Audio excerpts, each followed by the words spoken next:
Michelle has over a decade of experience in the Instagram world, and she has helped countless of real estate professionals, turning her strategies into millions in revenue.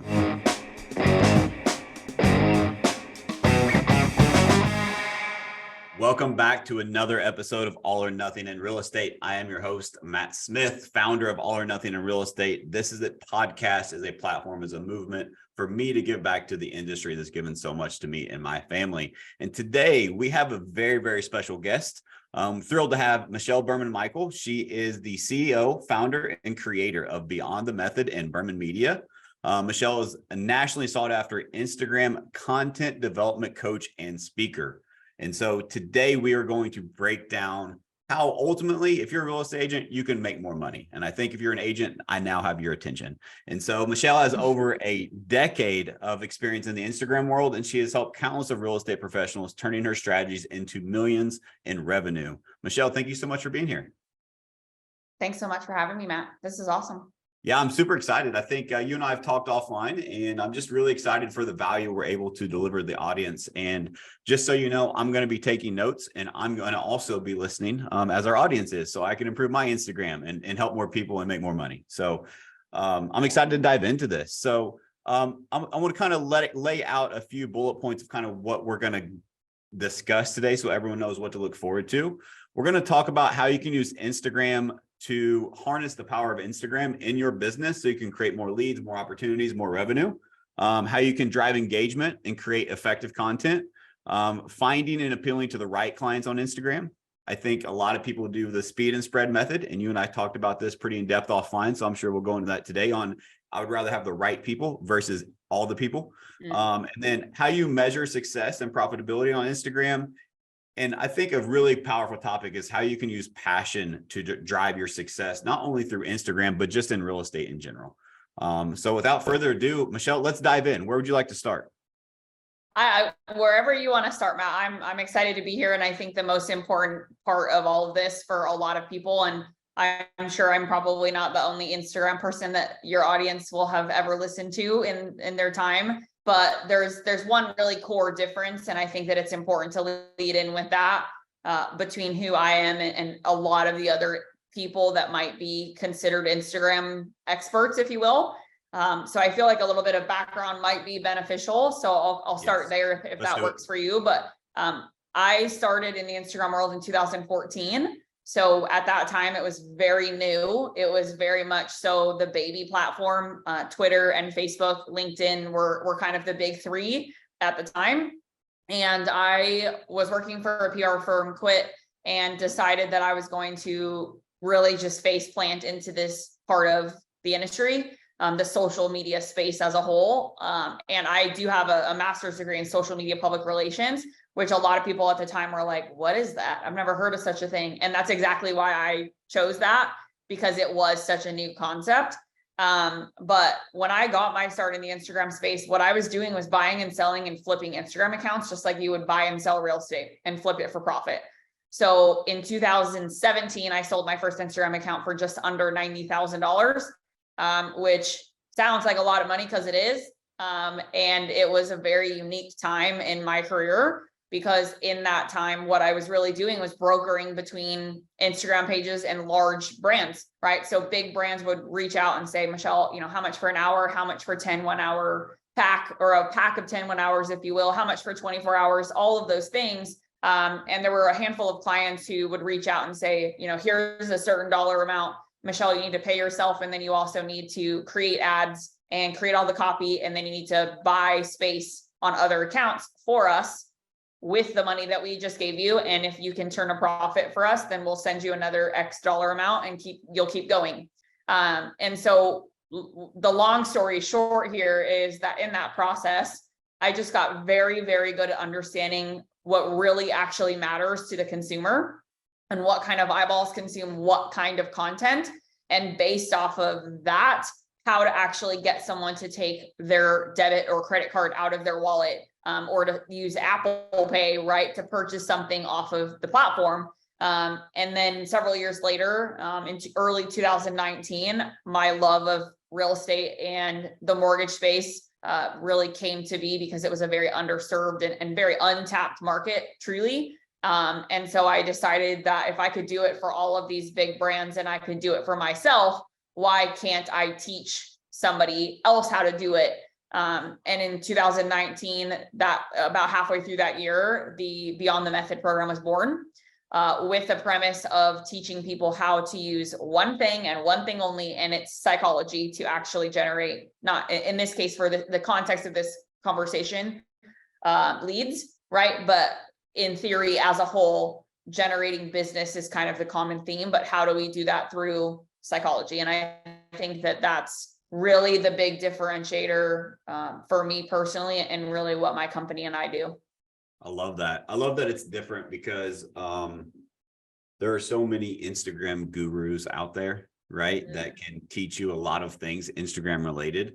And I think it speaks personally to my story. And I think maybe some people will relate to this. The reason I haven't reached out to any of them is because I feel like they're trying to sell me instead of help me. And they're trying to get me fake bot followers. And it just doesn't feel authentic and real.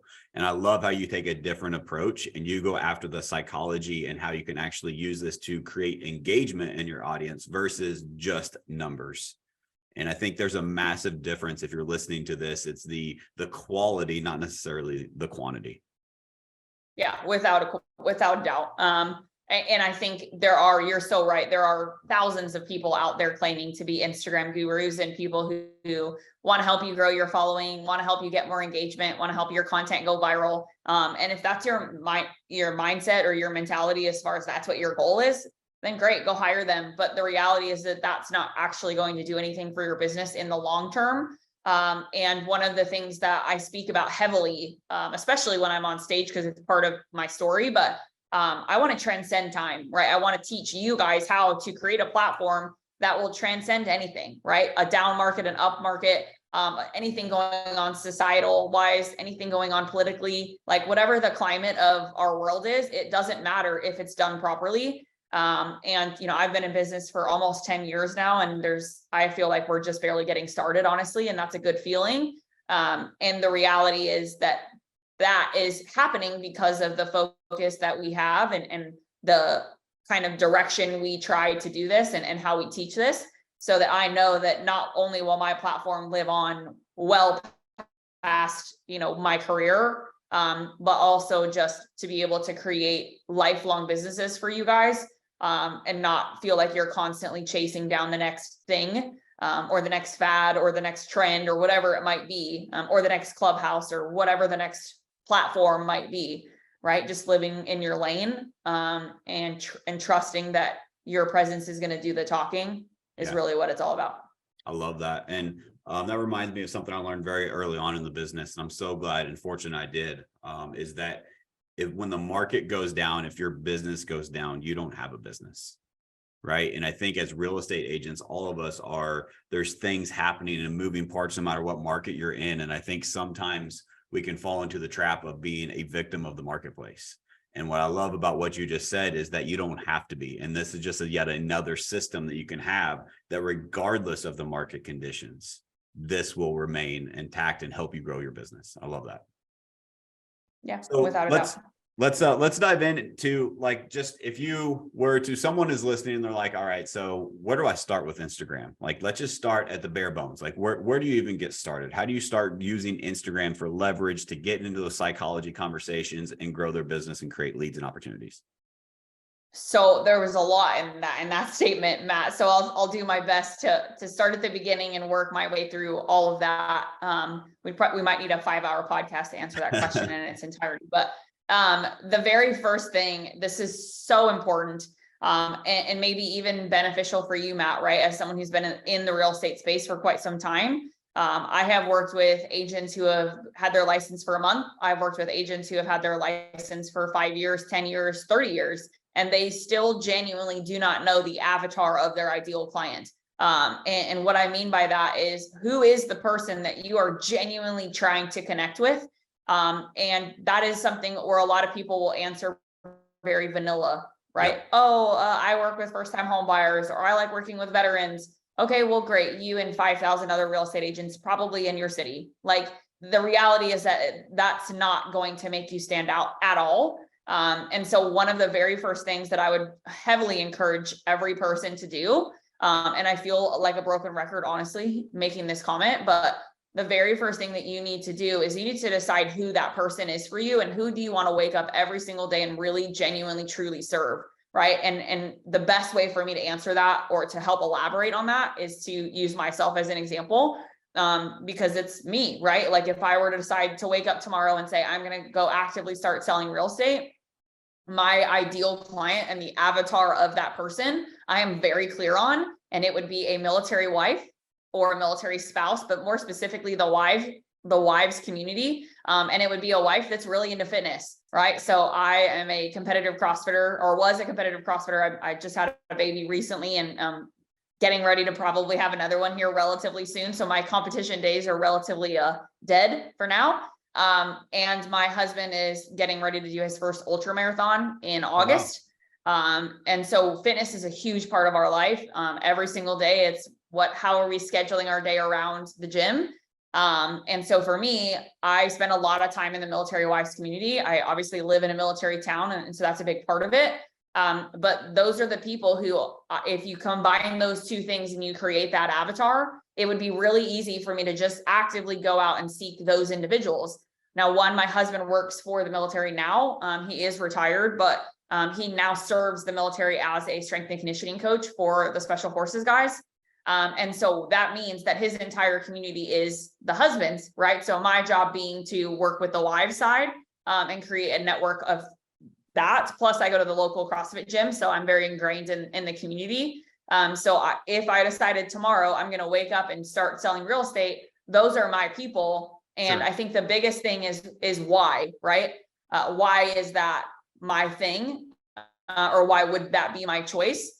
And am I too hyper focused? The answer is absolutely not. I don't believe I am in any way by making that statement. But here's the key to all of this, and this isn't why this is such a long statement that I'm trying to make, is when you are actively using Instagram as a prospecting platform, which we will talk about, I'm sure, you need to be talking to people who having conversation with comes very genuinely and very authentically, yep. Right? Meaning if you are consuming that type of content focused on finding those types of people, and your job is to prospect on the platform, just like you would cold call a list of 100 leads or whatever, you have to think the same way and do it in a more intentional manner, right? So if I'm engaging with people who are wives who have liked the CrossFit Leesville posts recently, right? Then I know that the conversations I'm initiating are conversations I could have for hours and hours and hours, right? I could go out for coffee with one of those wives and we could just sit there and talk forever, right? Because we have so much shared interest and we have so much commonality. And so I think that, sorry for being long-winded there, Matt, but I think that's the most important thing is who is the person you're really trying to talk to? I think it's a great point. No, perfect. And it reminds me so much, and I agree. I couldn't agree more. And I think I struggle with this with my team, to be honest, because as we continue to grow, like we want to help everyone, but we really can't. What happens is, I love your phrase of being too vanilla, is if you try to be everything to everyone, you end up being nothing to no one, right? You're never going to get along with everyone. Great. And so instead of trying to be so generic and broad, go in on your strengths. What is it that you enjoy? What are you convicted about? What are you passionate about? What are the things, who are the people you enjoy working with? And what if you could grow your business by working with more of those people?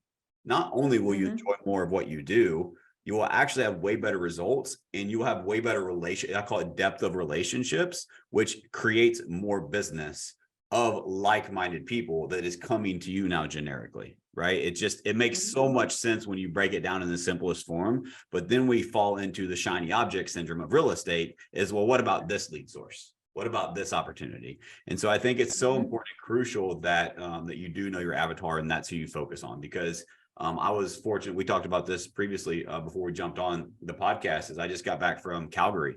I told you it was the most beautiful place that I've seen on the planet, right? And you're like, wow, that's a powerful statement. So Lake Louise in Canada, right outside of Calgary, is that place. If you ever get a chance, you're listening to this, don't think about it, just go. But one of the things I talked about when I was fortunate to be in that room and share is that that focus is a superpower.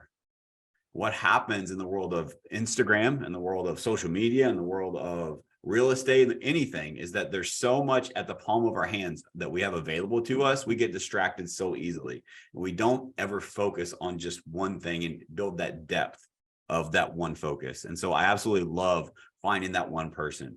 Let's build on number one, knowing your avatar. Let's build on that Instagram specifically. So say you know your avatar. What is the next step? Great question. So first step is knowing that person. And then I think the second thing is loudly proclaiming it, right? And how we do that is working through what I call 4 pillars. Lots of people will talk to you about pillars of content, and I will do my best to break it down very simply. But when I say being really loud about it, whoever that ideal client is for you, my bio, if that's what I was going to do, and I was again going to go start selling real estate tomorrow, my bio would literally say that I'm the fit wife of a medically retired Army guy serving the military wife community, or like the fit military wife community. I might even put the fit word in there first, right? Like that would literally be my I help statement, because that's who I am, right?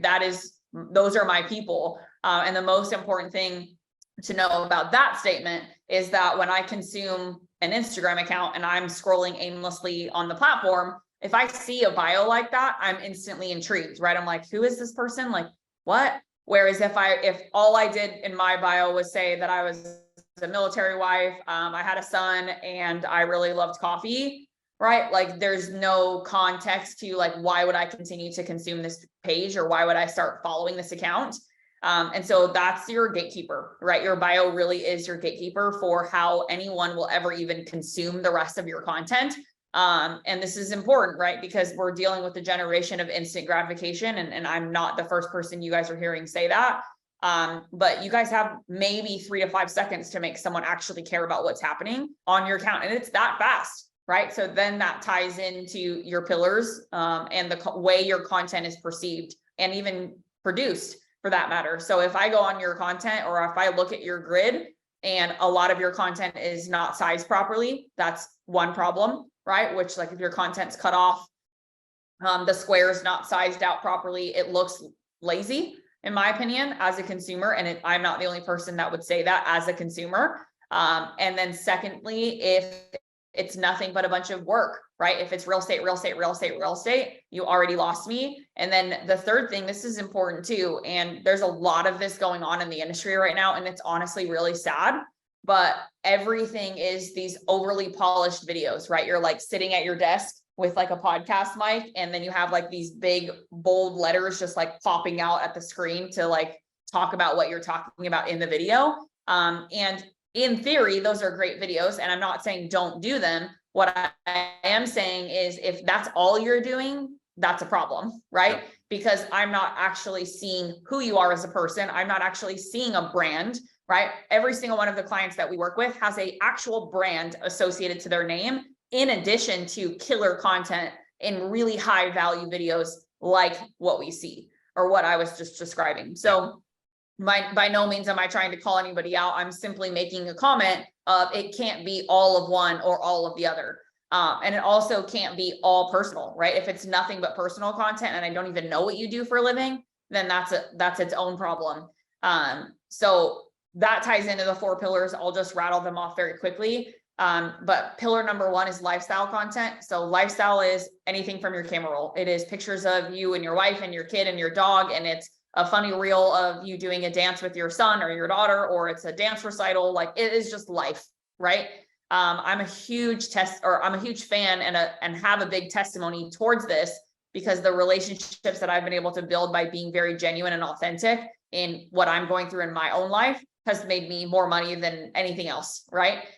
So lifestyle content is very, very important. And it is a very big chunk of your content monthly. So that's your personal pillar. And then the other 3 pillars are work or business related.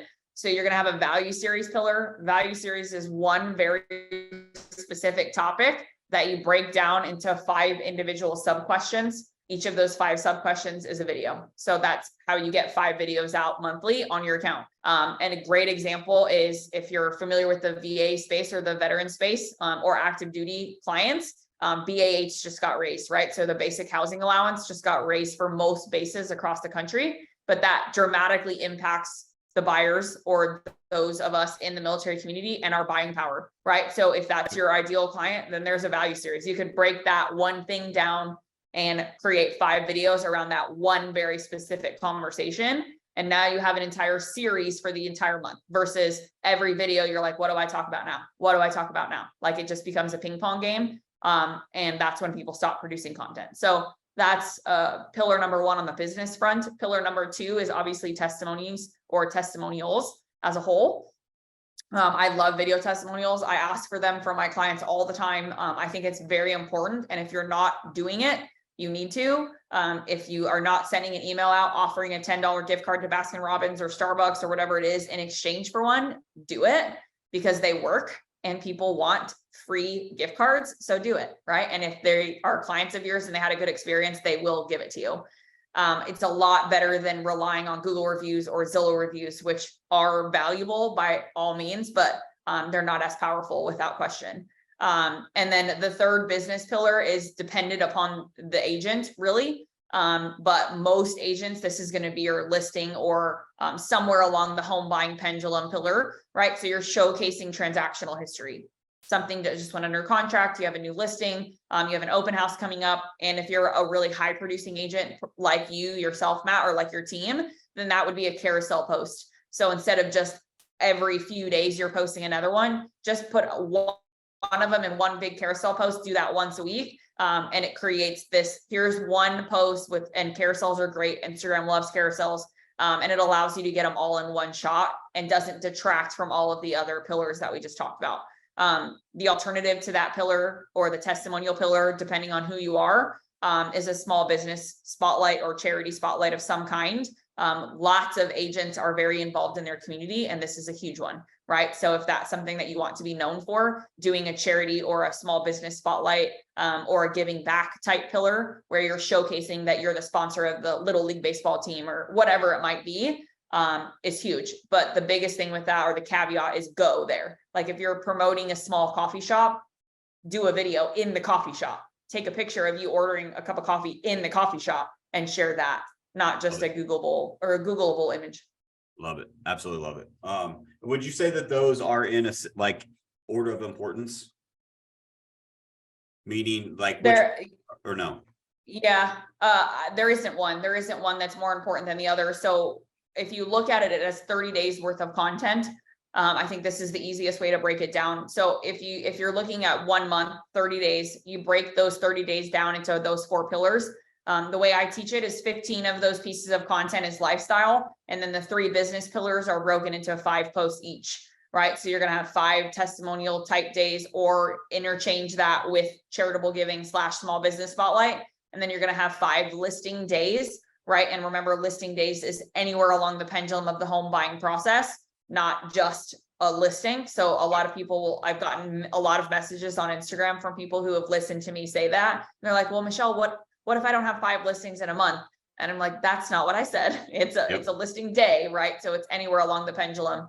And then the third one being value series, which value series is 5 posts for the month. And I would say if I really had to pick one that was the most important, it would be value series, because this is how you showcase your expertise. This is how you really leverage your credibility, right? And make it so that people are like, whoa, I didn't realize that Matt knew all of that about my specific situation. Or if you're a good storyteller, hopefully the consumer of that content or of that series is going to see themselves in the shoes of the person that you're explaining and say, wow, if Matt could help that person, he can probably help me too, even though my story might be a little bit different, right? Yep. And that's what we really want to have happen. I love it. Thank you for breaking that down. And the reason I want to do that for 2 parts. Number one, so I had the knowledge, but also I personally had some thoughts on where you would go with that. And you had a lot of more detail than I did, but it was very similar. I think where people go wrong is, and I see this from people that I coach, people that I talk to throughout the industry, is they want to be front and center with just all listings and all of this. And it's like, that's a piece of the puzzle. That's not the puzzle. Right? What happens if all you post is your new listings? People, it's not engaging content. They want to work with people. So what are you showcasing? How you're giving back to the community? What businesses you're attending? Like, what value are you providing other than just photos of a new property or a video walkthrough of a new property, right? Like, that's just a piece of the puzzle. That's the part that I wanted to hit home. I think a lot of people understand that, but a lot of people don't necessarily execute on that. It's easy to have a process in place of, I get a new listing, I make a post. But why are we not making a process for the other avenues and the other pillars of content so that it is more engaging? Because ultimately, why are you posting the content? It's so that people will engage with it. So you can have opportunities, and if you give people what they want, they will come back for more. Yep. Agree. Love it. So in Instagram, I love that you have obviously the knowledge is there. And it's been super, super helpful. But we've talked about posting content and what we post and who our avatar is. What about, do you do anything or coach or teach anything for an agent to be proactive on Instagram? Meaning, like, how do you quote unquote prospect through Instagram? Can we go down that rabbit hole? Mm-hmm. Yeah, I would love to. It's my favorite rabbit hole to prospecting on Instagram. This is the craziest opportunity that very few people take advantage of.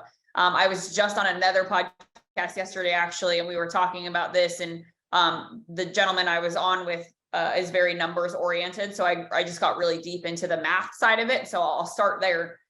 If you do the prospecting the way that I teach it, you will be talking to roughly 225 new people every single week. I will break that down so that it's understandable as to how we get to that number. But think about that for a second. If you are talking on Instagram to roughly 225 new people every single week, it's a sales funnel, right? How many of those end up actually being ready to have a discussion about real estate? Maybe half, right? Of the half that are ready to have the discussion, maybe half of that half, so a quarter of the total out of the 225 are ready for you to actually attempt to move the meeting, right? Meaning you're going to ask them to jump on Zoom with you. You're going to ask them to jump on a call with you. You're going to ask to meet at the local coffee shop. And then maybe half of that half. So now we're talking 1/8 of the total out of 225 per week are going to be ready to actually either start looking at being a buyer or potentially looking at having conversations around selling. Or maybe they're buying an investment property. Who knows what the opportunity is, right? Maybe it's a business that wants to feature you as their realtor of the month. Like, those are all opportunities that people need to not overlook. And so what we're talking about is 1/8 of 225, which I'm not good at math, but it's close to 40, just shy of 40, call it 30. And what would that do for your business? Like, it's laughable if you think about it, right? You're like, what would 30 new potential clients that are genuinely ready to talk about real estate, buying, selling, or opportunities subliminally do for your business? And if you can sit here and say, wow, that would change my life.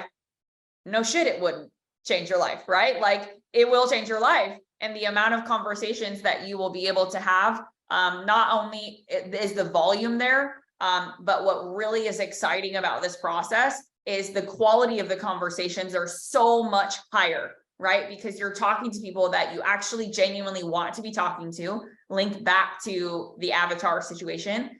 And by the time you are asking to move the meeting, right? So by the time you're in your DMs going back and forth and actually ready to ask, hey, can we jump on a call? That person already knows who you are, right? You've probably, hopefully already asked some qualifying questions. If not, happy to help navigate that with you, because you need to. And Matt, I know you know what I'm talking about when I say qualifying questions, but you need to be working through your qualifying questions in the DMs, which means that by the time you actually end up on the phone with those people, a couple of things are happening. One, they're not shopping you at all, right? In theory, they shouldn't be. Secondly, they're way more excited to talk to you, which means they're not going to stand you up. You're going to have a lot less, oops, I forgot to show up to my call. Sure. And then 3, you're going to be dramatically more likely to convert because they're more ready to actually convert, right? Versus you're cold calling a list of names and you're like, if this person answers, I don't even know if they're interested or not, because maybe all they did was click on a house on Zillow. They could have just been surfing. Yeah, I love it. And I think it was kind of a light bulb moment for me just now. And so as an example, I'm a real estate coach. I have agents on my team, and I'm constantly talking with agents about how to be more productive. And one of the things that agents can do consistently for outbound activity or having conversations is through text messages, right? Like that's a normal part of the real estate business these days. But I've never correlated that. And now we can quote unquote text people through DMs of people that are our actual avatar through this cool platform called Instagram. And we have a chance when we send them that, maybe if once they get it, they will check out our profile that we enhanced thanks to Michelle's guidance. And now they see that we established ourselves as professionals. We have those testimonials, we have those value adds, we have the outing with our family. How much higher level of conversation would you have if all of that texting that you were doing is now done through a platform that gives you that authority score? Like that's huge. It's wild. It's wild, right? Like if I decided truly tomorrow, which I have no desire to go sell real estate, I have my license to buy and sell my own, and my husband and I are working on some Airbnb properties. But for me, I have no desire at this point in my career. But if I decided that that was what I wanted to do, it would be so easy. I can guarantee you that I could probably generate my first listing or buyer within the first week easily by doing this prospecting kind of plan, if you will. So real quick, I'll dig into that just for sake of like context. Yep. So the way that we teach this is it's a 5-day tracker. So it is the Beyond the Method engagement tracker is what we call it in our program. But it's in a giant Excel spreadsheet. You have 5 days of the week. Each of those 5 days are a specific category, right? So if we're using myself as the avatar, here for I'm using my example of my avatar in this, here's what I would do. So on Mondays, all I would do is focus on military wives, right? So people who have tagged themselves in businesses associated to the base that I live by, right? So I live at Fort Polk in Louisiana, not the funnest place, but there are a lot of wives here, right? Because there's over 8,000 active duty soldiers at this base, which is not a lot. It's a smaller base. But that's a huge opportunity for me, right? So if I focused on finding all of the different businesses on base, if I found all of the different geotags of people or places that they tag themselves on base, if I find all of the local places outside of the base that a lot of the women, and in this case, wives are going to, the CrossFit gym is one of them. Think about your kids. Where are all the playgrounds? What are all the things that the wives take their kids to, right? Where's the speech therapist? Where is the indoor playground that we have here? Like finding those places on social and specifically Instagram, and on that day of the week that I assign, let's say it's Tuesday, all I'm going to do on that day is engage in those categories, right? And the way that the metric works is it's 45-20. So it's 45 comments and 20 story replies every day, Monday through Friday. That's how we get to that 225 number. But where I was going with that before I digress too much is Tuesday, all I would do is focus on the CrossFit community in the military town that I'm in, right? So there's 2 CrossFit gyms here. There's also kind of like a quasi fitness style, like sort of CrossFit-y style gym on base. So on that day, literally all I would be doing is engaging in kind of those 3 categories, right? So accounts, hashtags, and geotags, if you break it up between those 3 types of things, you can easily execute 45-20 every day on that day of the week. So if I assign fitness day or fitness locations on to Wednesday, then every Wednesday, that's where I'm engaging. And then Thursday would probably be small businesses owned by veterans in this city, right? And there are a lot of them. Right. So I would solely focus on engaging with the businesses on Instagram that are ran by either active duty or veteran families, which is very popular here. But the key here, which a lot of people are like, well, how would that benefit me? And the key is, who are the people consuming that content, right? Who are the people following that small business in Leesville, Louisiana, right? Guess what? It's a bunch of other military families, and it's a bunch of other military wives that live here. Right. We have a really, really good butcher in town, and he is always sold out. Who do you think's buying his stuff? Right. Yep. Other military wives. So I would just live in that space.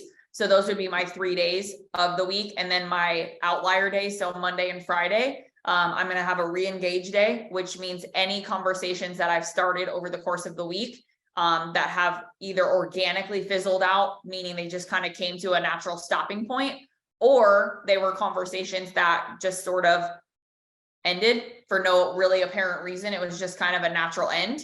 On that day, I usually assign re-engage day to Friday. So on Friday, I'm just solely going to go back through my list, which means guess what? Our favorite thing for real estate agents, Matt, you have to track this stuff, right? So on Friday, you're going to go back through and you're actually going to look at the list of people that you have written down and you're going to re-engage with them. So you're going to go back to their profile. You're going to find a piece of content that they put up. Maybe they have a new story that's active and you're just going to re-engage with them. And at no point are you going to say, hey, I'm just reigniting the conversation. Don't forget about me. All you're doing is just re-engaging very organically and naturally and letting the conversation pick back up. And then the other day, so the other outlier day, usually we assign it to Monday, is your following day, which means on that day, all you're doing is engaging with people who are already following you. I cannot tell you how many conversations I have with people. Matt, you are probably one of them, who you don't even know who half the people are that are following you. You've never met them. You really don't know how you met them, or why they're following you, but they are, right? Yep.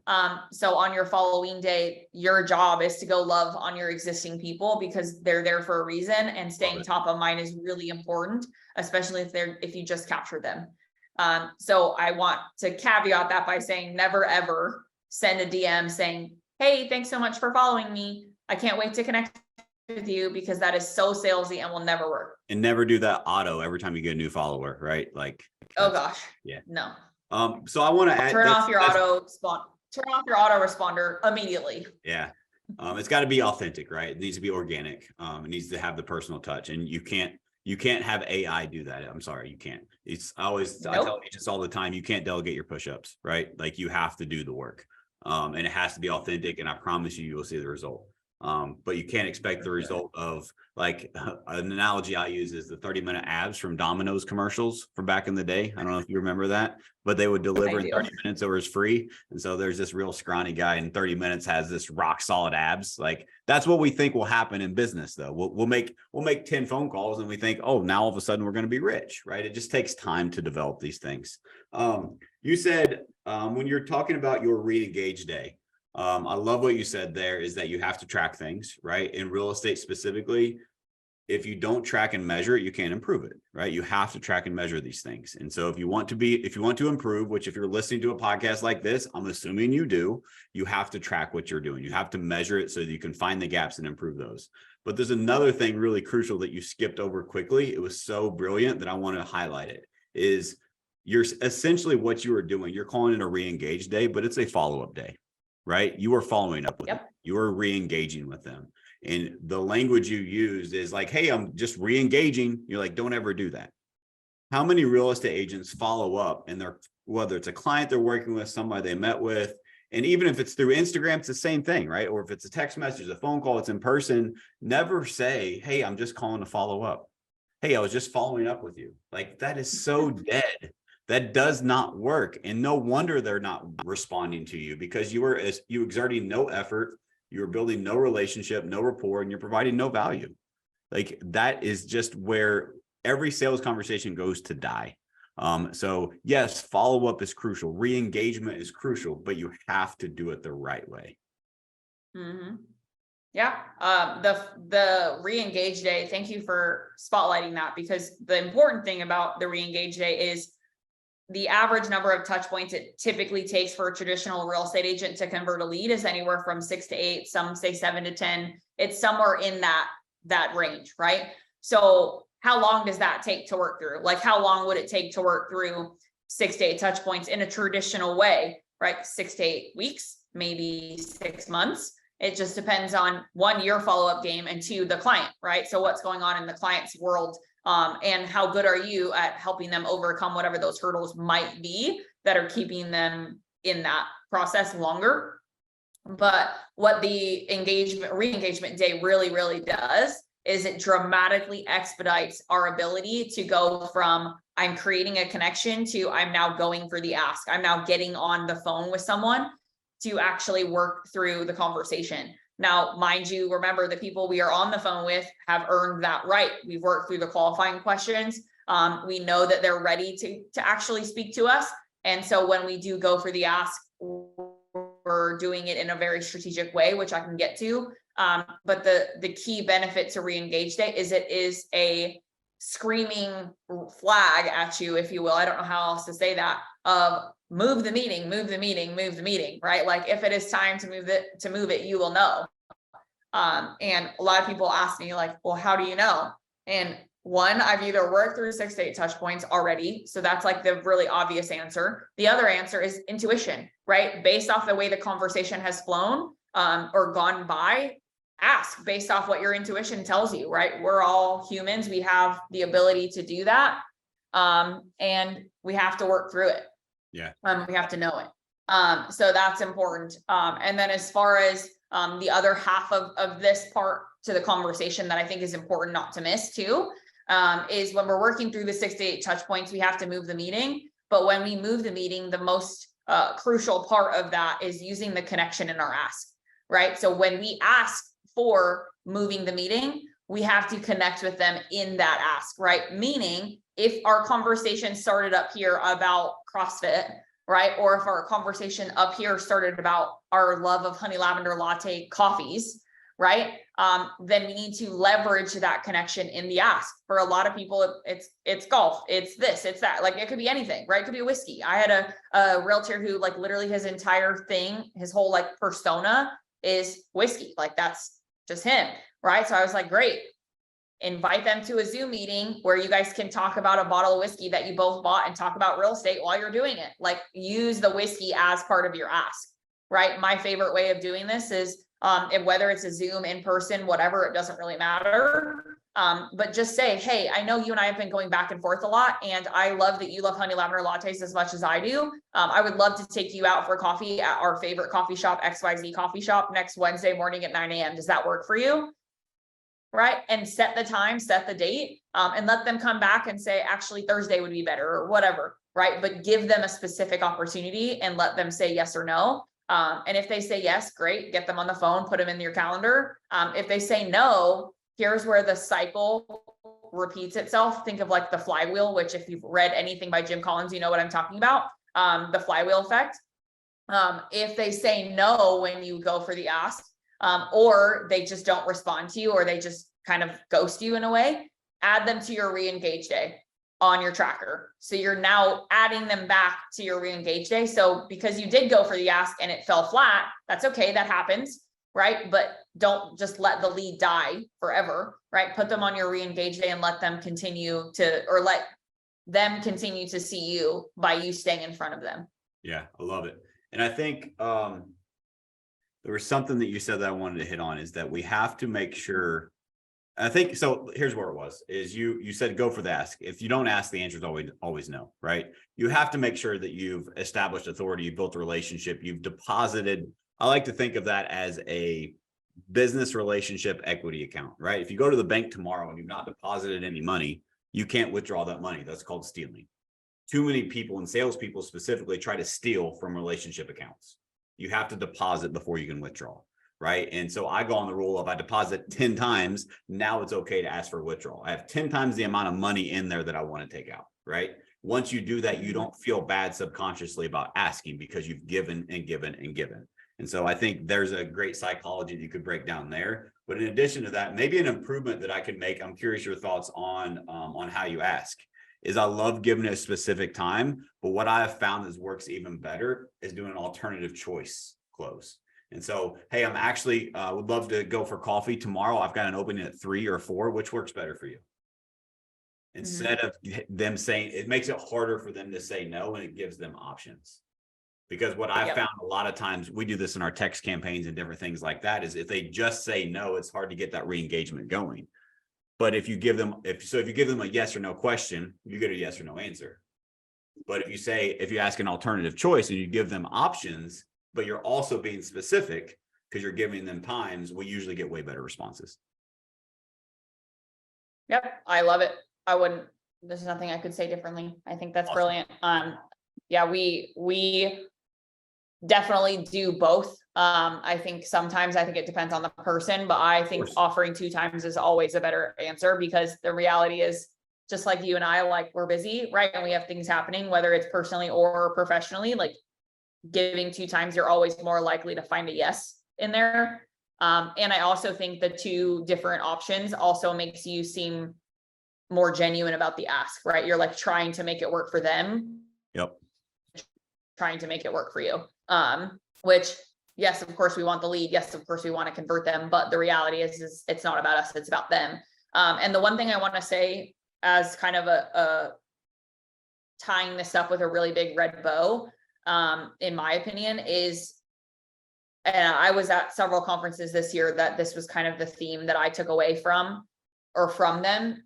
And I think, and you mentioned AI, and I was actually at a conference in March where I sat on stage next to a lot of other social media influencers, and every single one of them was preaching this AI thing, how it was going to revolutionize your business and it was going to make life so much better. And oh my gosh, it's just going to make everything so much easier for me. Right. And that was my biggest problem. And I sat on stage next to these other 3 individuals and I said, I do not agree at all. Right. Like if you want to use AI in your business, great. I think there's places for it. It does not belong in your social content. It does not belong in your caption writing. It does not belong in your engagement, because nobody has the story to tell better than you. Right.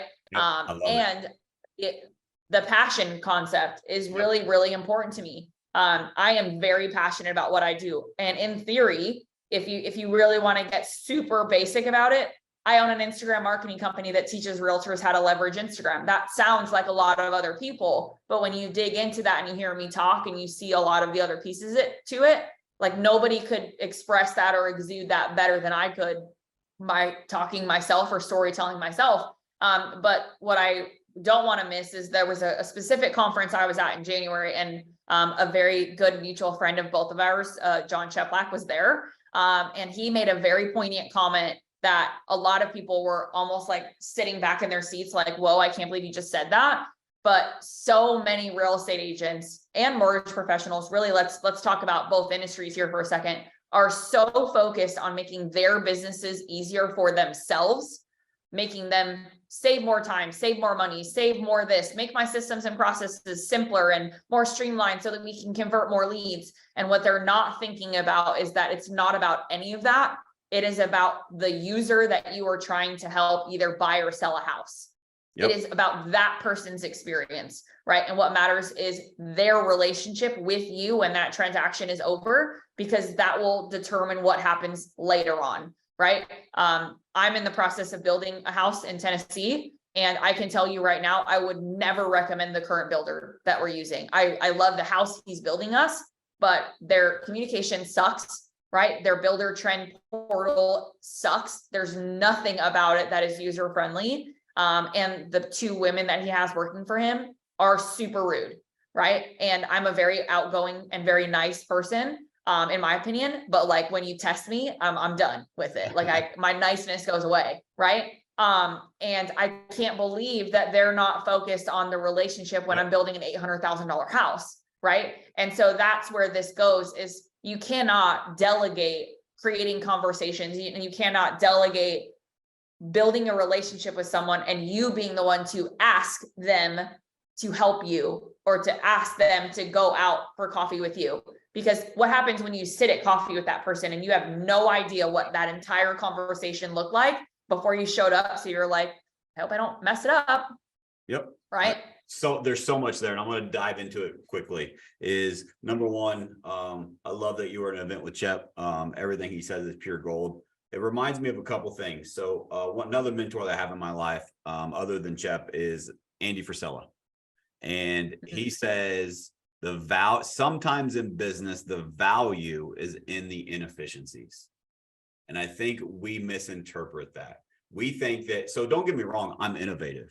I want to be ahead of the curve. I use technology to my advantage, but I also understand there's one thing that has always been true in business, and in my opinion, always will be. The client experience has to be number one. In anything that tech or this new technology, this new system, this new whatever that I can leverage will do to enhance the client experience, awesome.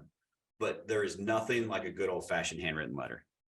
There is nothing like a personalized phone call from a real person that really understands your company, that really understands the value, that you have a real relationship with, calling to thank you for something. Nothing can replace the way that makes that human being feel. And so sometimes the value is the inefficiencies, and that's the depth of relationships we hit on earlier. Something I literally just wrote that down because that was so good. I have to. Awesome. that's a quote that's going to have to get said many more times after this. It's going to live on. My people are tired of hearing it.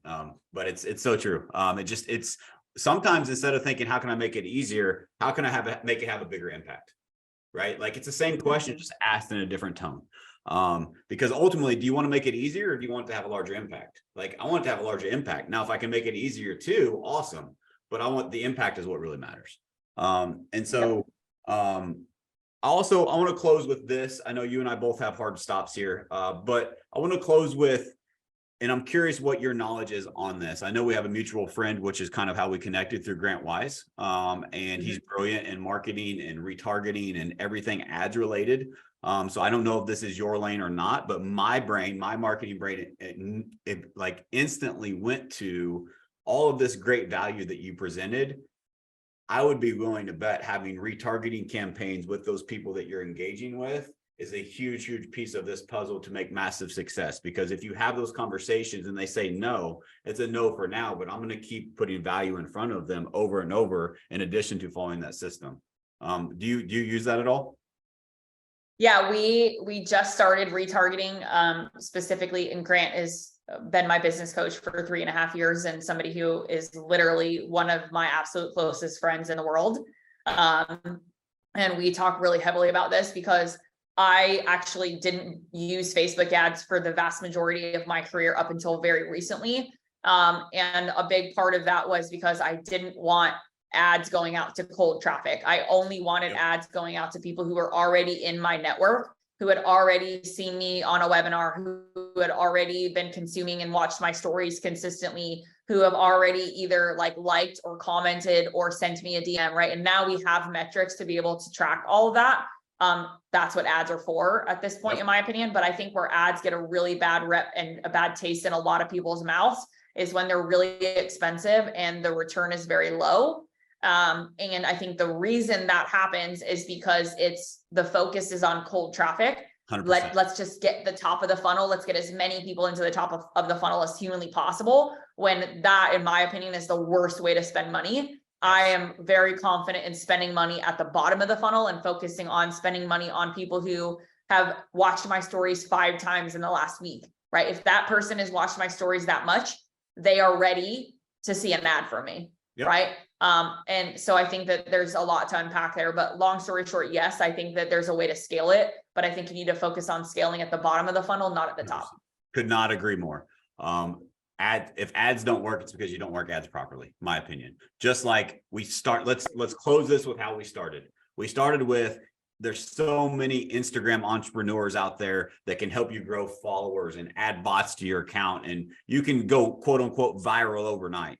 But what impact, again, go back to impact. What impact does that truly have? You just have more people now. You don't have relationships. You don't have depth. You don't have engagement. You just have followers. Like that's not the name of the game. Just like if you're doing ads, the name of the game isn't to have people see your ad. In most businesses, especially in relationship service type businesses like real estate, the name of the game is to the people that already know, like, and trust you to see your value over and over and over again. So that over time, you build your trust and authority score. So when they are ready to transact, you are their first choice. And that's where you're exactly what you're saying, going through the bottom of the funnel. Mic drop. We're awesome. out. Awesome. Well, thank you so much. In all seriousness, that was the perfect way. That was the perfect way to end that, because that's really like period with an exclamation point at the end. You know, I don't know. I love it. Well, thank you so much for taking the time to be here. I know your time is valuable. I'm going to go back and listen to this with my marketing team. I'm going to recommend my agents listen. This has been super valuable for me. So I truly appreciate your time. If somebody wants to follow you or learn more about your systems and what you got going on, where should we send them? Easiest way is definitely my Instagram. I definitely am the one to return all my messages, but it is Berman Media Social, and that is Berman, Berman Media Social. You can also just type in my full name, Michelle Berman-Mikel, and it'll pop right up. Honestly, guys, the thing that I would say that is the most important is if there's anything that I can do to help make it easier for you, that's what I want to do. Like at the end of the day, we're all in the same business in a sense. Our job is to make the consumer's life easier. And you guys are my consumer, right? So if I can make your life easier and make it make more sense to those people, regardless of if they've never touched the platform or if they're like you, Matt, and they're super seasoned, like there's a seat at the table for you. I love it. Well, thank you so much. I appreciate you being here. And guys, as always, thank you so much for listening. I know you got value from this one. Go follow Michelle, go reach out to her. I'm sure her and I are going to have more conversations so she can help me and my company grow our Instagram, because she just blew me away with the value. So reach out to her. She has several mutual friends of mine, and she's been proven. So reach out to her. She can help you. And as always, thank you so much for listening. All that I ask that you guys have got value from this episode is we don't run ads here. We don't ask for anything except for this is a movement to give back. And so if you know someone else that would benefit from hearing this message, from hearing Michelle's story, from hearing the value she can bring, just share the show with them. That's all I ask. And we'll see you guys next time.